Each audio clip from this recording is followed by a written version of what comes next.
तो student of 9th class, जैसा आपको पता है हम लोगों ने एक नया टॉपिक शुरू किया था फ्रेंच रिवॉल्यूशन। उसमें थोड़ा सा आपको क्लियर किया था। थोड़ा और आगे बढ़ते हैं। जैसे मैंने आपको फिगर 2 दिखाया हुआ था, अब आगे देखते हैं।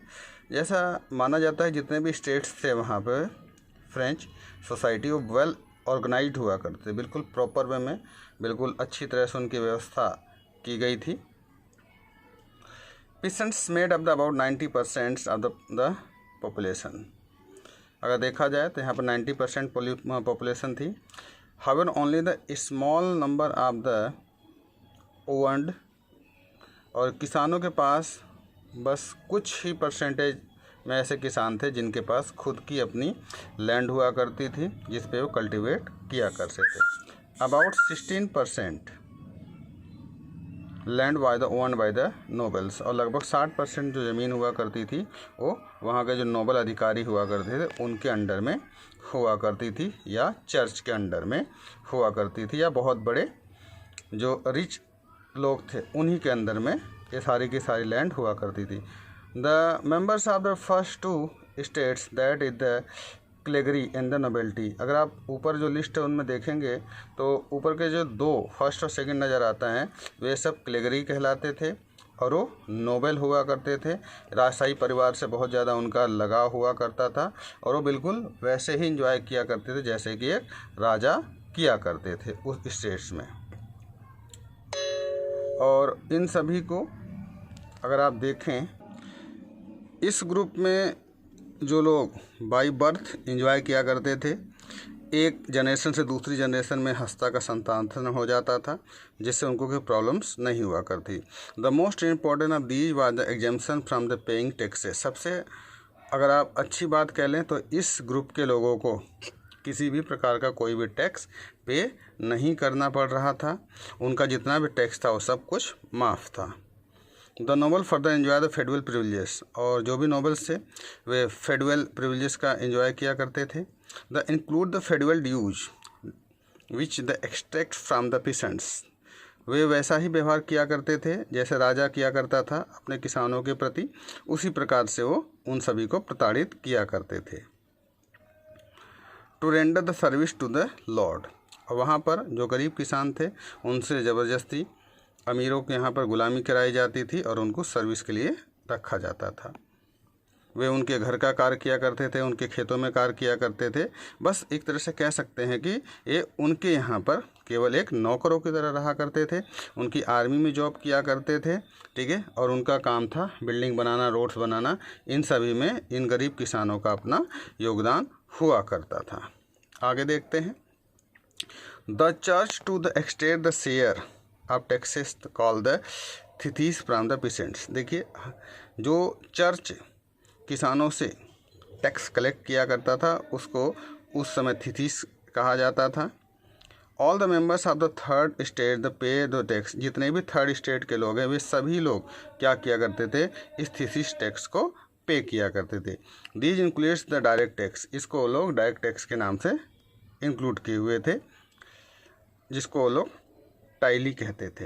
And the number of the indirect taxes which were the live the articles everyday consumption of the sale और तंबाकू। और वे लोग क्या करते थे, जो भी टैक्सेस हुआ करता था उसको डे बाय डे बहुत तेज़ी से बढ़ाया करते थे, और जो भी चीज़ें वो डेली कंजम्पशन करते थे उन सभी चीज़ों पर भी उन लोगों ने क्या किया था, टैक्स लगा रखा था।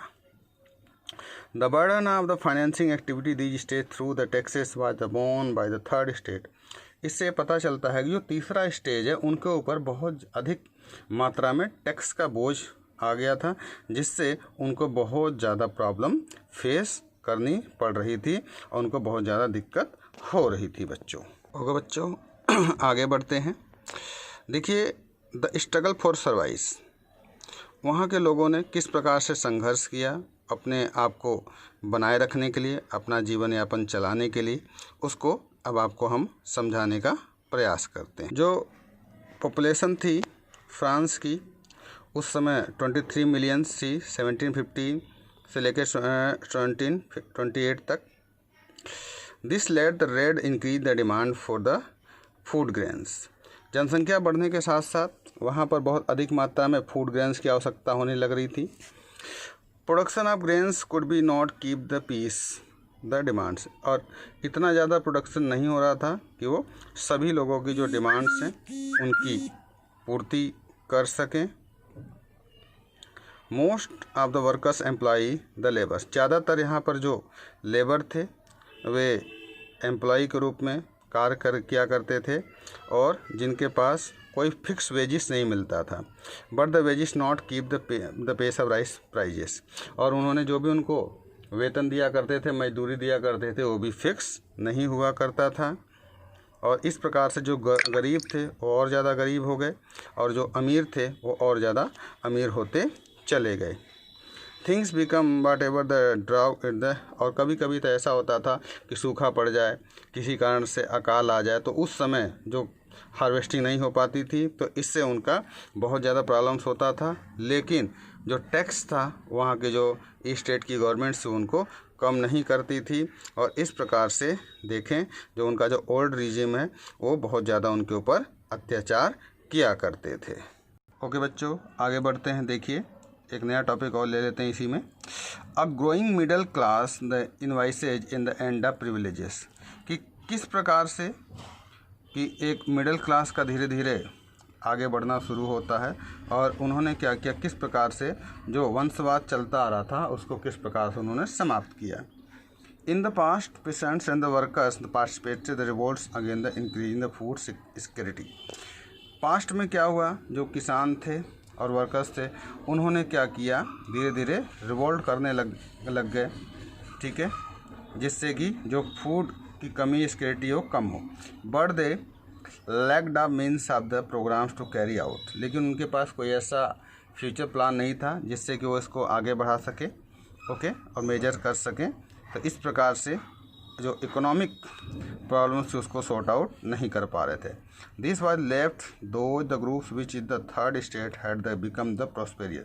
इससे क्या हुआ, जो थर्ड ग्रुप्स की मदद से बाकी जो ग्रुप्स से बहुत ज़्यादा प्रॉस्पेरियस होते चले जा रहे थे, ओके। और बाद में क्या हुआ, धीरे धीरे इन लोगों को जागरूक करने के लिए एजुकेशन का होना बहुत ज़्यादा ज़रूरी थी और लोग नए नए आइडिया को लेकर के आ रहे थे। The 18th century witness of emerge of the social group.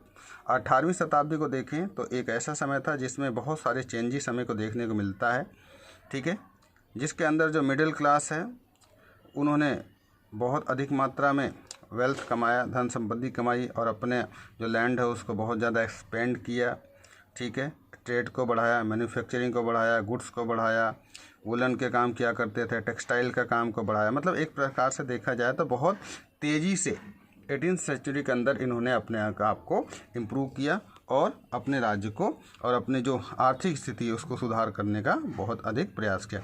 In addition the merchants and the manufacturer the third state the profession such as the lawyer.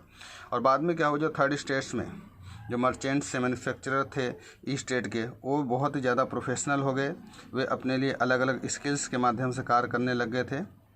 All those were the in educated believe that the group of society, उन सभी का मानना था कि अगर हम अपनी society को बहुत अधिक एजुकेटेड कर लें तो इस प्रकार की जो प्रॉब्लम्स है जो हम सोसाइटी के अंदर प्रिविलेज से जुड़े हुए हैं उससे हम लोग दूर निकल सकते हैं, और इस प्रकार का जो सत्ता का जो हस्तांतरण है उसको हम लोग समाप्त कर सकते हैं, और हम एक दूसरे पर जो भी पॉलिटिकल डिपेंडेंस है उसको हम लोग दूर कर सकते हैं, और इसकी जो मेरिट और डिमेरिट्स हैं उनको हम लोग समझ सकते हैं।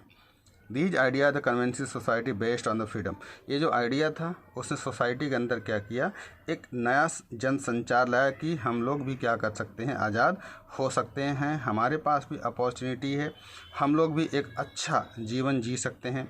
बहुत सारे ऐसे फिलोसफर हुए हैं सच एज जॉन लॉके हैं, जीन जैक्स रोसेस हैं, इन सभी लोगों ने क्या किया, अपना अहम योगदान दिया है इस फ्रेंच रेवोल्यूशन में, और बहुत सारी चीज़ें ये नए नए आइडियाज़ को लेकर क्या है जिससे कि यहाँ की जनता जो है धीरे धीरे और ज़्यादा क्या हो गई, संपन्न होना शुरू कर दिया था। इन सभी लोगों के माध्यम से, ठीक है, इनके द्वारा बताए गए रास्तों को अपना करके यहाँ के लोगों ने क्या किया, रेवोल्यूशन करना शुरू कर दिया, जिससे कि वहाँ की जो गवर्नमेंट्स थी उनको इन सभी लोगों की बातों को सुनना पड़ा। तो ओके स्टूडेंट्स, आज के लिए इतना ही, कल फिर मिलते हैं एक नए वीडियो के साथ। Okay bye.